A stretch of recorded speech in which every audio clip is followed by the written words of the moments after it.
Bienvenidos a Ronnie Analiza. La ONU le alista la celda a Maduro y a Reverol y a Vladimir Padrino López. Como ustedes saben, el día de hoy trascendió a la prensa internacional que la Comisión Especial de Revisión de los Derechos Humanos, establecida por la ONU, como resultado de los informes presentados por la alta comisionada de Naciones Unidas para los Derechos Humanos, Michelle Bachelet, presentó el día de hoy el informe en conclusiones, el primero de varios que podrían haber, que por supuesto vincula con absoluta claridad todos los hechos sistemáticamente realizados de transgresión de los derechos humanos que realizó la dictadura madurista desde el año 2014. Maduro, Reverol y Vladimir Padrino López, signados como los responsables de armar toda una estrategia sistemática para acallar a los opositores, para apresar a los jóvenes universitarios y a todos los protestantes, e incluso con todo tipo de torturas, transgresiones a los derechos humanos y una serie de transgresiones que incluso llegan a la categoría de crímenes de lesa humanidad, es lo que ha provocado que ahora se esté hablando de la eventual posibilidad de que avance el proceso en la Corte Penal Internacional, por supuesto para, de una vez por todas, lograr la salida de la dictadura madurista. Obviamente, esos procesos tardan, pero este es un proceso que ya tiene jurisdicción en todas partes en el mundo. Por tanto, si Maduro llega a estar en esta situación, no habrá lugar del planeta Tierra donde pueda escaparse. Bien, eso es lo que analizaremos el día de hoy. Veamos. La ONU constató que la dictadura de Maduro cometió violaciones flagrantes a los derechos humanos en Venezuela.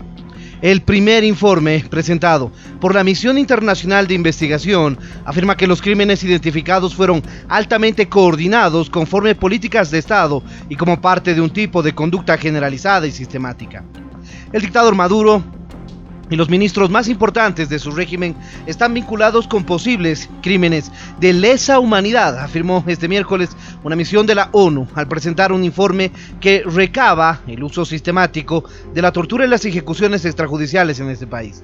La misión encontró motivos razonables para creer que las autoridades y las fuerzas de la seguridad venezolana han planificado y ejecutado desde 2014 graves violaciones a los derechos humanos, algunas de las cuales incluidas las ejecuciones arbitrarias y el uso sistemático de tortura constituyentes en crímenes de lesa humanidad, dijo la presidenta de la misión, Marta Baliñas, citada en un comunicado. Lejos de ser actos aislados, estos crímenes se coordinan y cometieron de conformidad con las políticas del Estado, con el conocimiento y el apoyo directo de los comandantes y los altos funcionarios del gobierno, agregó Baliñas.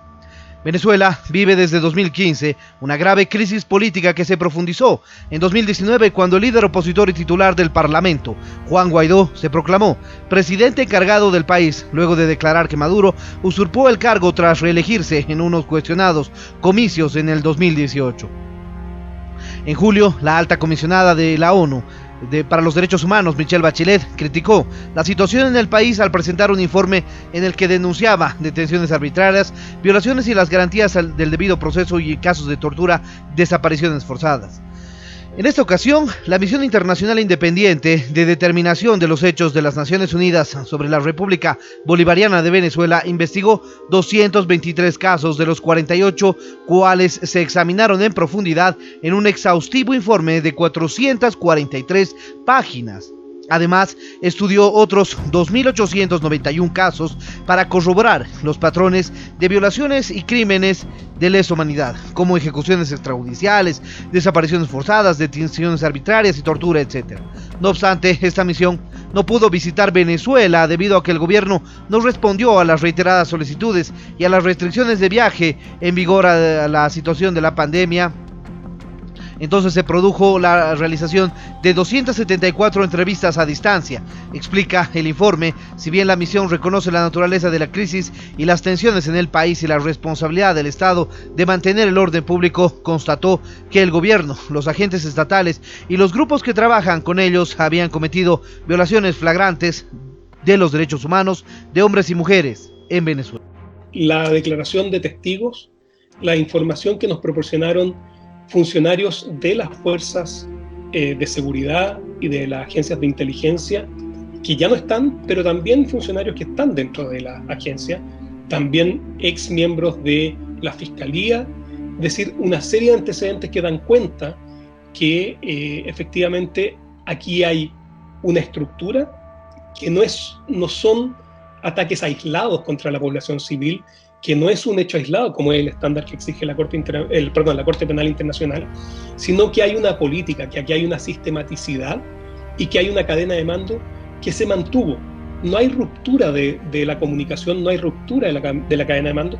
Por lo tanto, hay conocimiento y nos han dado, incluso tenemos fuentes que nos han señalado que a veces el presidente Maduro daba órdenes directas al director de SEBIN para tener como objetivo a determinadas personas.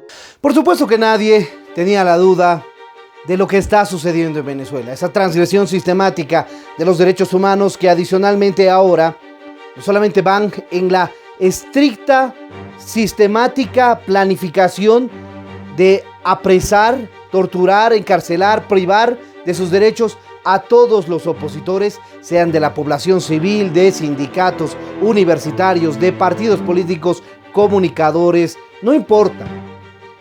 La dictadura madurista los realizó y los sigue realizando hasta el día de hoy. Incluso recientemente salió otro comunicado también de la ONU que dice que más o menos 1.500 personas han sido silenciadas, por no utilizar otro término, por la dictadura madurista en el periodo 2020, vale decir, de enero a agosto de 2020. 1.500 personas. Eso es una situación, pero abrumadora. Y eso es lo que pasa en la Venezuela de Maduro. Eso es lo que pasa en el día a día. Claro, evidentemente, cualquiera que se pone a protestar corre el riesgo de ser apresado, capturado, detenido y silenciado por la dictadura madurista. Eso siempre lo hemos dicho desde este canal. Y lo peor de todo es que la dictadura, adicionalmente a toda esta planificación cizañosa y siniestra, adicionalmente le aumenta la corrupción.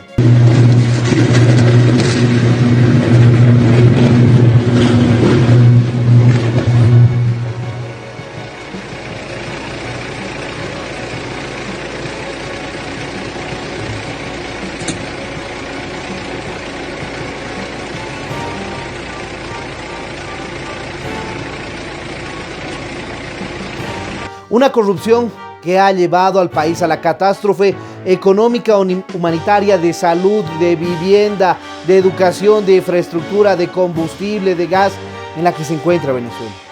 Por supuesto, la situación de Maduro no va a durar mucho tiempo. Y para todos aquellos que dicen que esto va a durar lo mismo que Cuba, no. Maduro se cae por su propio peso. Porque ni siquiera la dictadura castrista fue tan estúpida de hacer las cosas que hace Maduro, gastarse la plata a manos llenas cuando no tiene recursos. Y peor aún, gastarse la plata a manos llenas manteniendo otro país, que es Cuba, en el caso de Maduro, manteniendo además nexos con grupos delincuenciales internacionales, tratando de generar ciertas alianzas que lo único que en lo que lo convierten a Maduro es en deudor moroso, deudor en mora. Esa es la verdad. Ahora el mundo se está perfilando cada día más a aceptar una intervención. ¿Por qué razón? Porque si bien antes China y Rusia se oponían al ingreso, por ejemplo, de tropas de cascos azules a Venezuela, se oponían, ahora China y Rusia también están en calidad de acreedores pendientes de Venezuela. En ese momento, Maduro les debe muchísimo dinero a China y a Rusia. Y eventualmente saben bien que si quieren cobrar lo que les debe por parte de Venezuela, tienen que negociar con el próximo gobierno que venga. Y el próximo gobierno, si es chavista, cualquiera que sea, Tarek El Aissami, Vladimir Padrino López, Diosdado Cabello o Héctor Rodríguez, cualquiera que se les ocurra, no va a tener el reconocimiento internacional de ninguna manera. Por tanto, lo único que les queda a China y a Rusia es entablar conversaciones con Guaidó o con el gobierno de emergencia nacional que están pensando estructurar. La realidad es que las cosas se van acercando hacia una solución pronta en Venezuela. Bien, les dejo la opinión a ustedes. Si les pareció interesante este video, no se olviden dejarle me gusta. De igual manera, suscríbanse al canal y activen la campanita para poder recibir nuestras notificaciones. Déjenos su comentario en el espacio de comentarios para poder realizar un debate permanente sobre este tema, y en ese sentido estaremos pronto con un nuevo análisis aquí en Ronnie Analiza.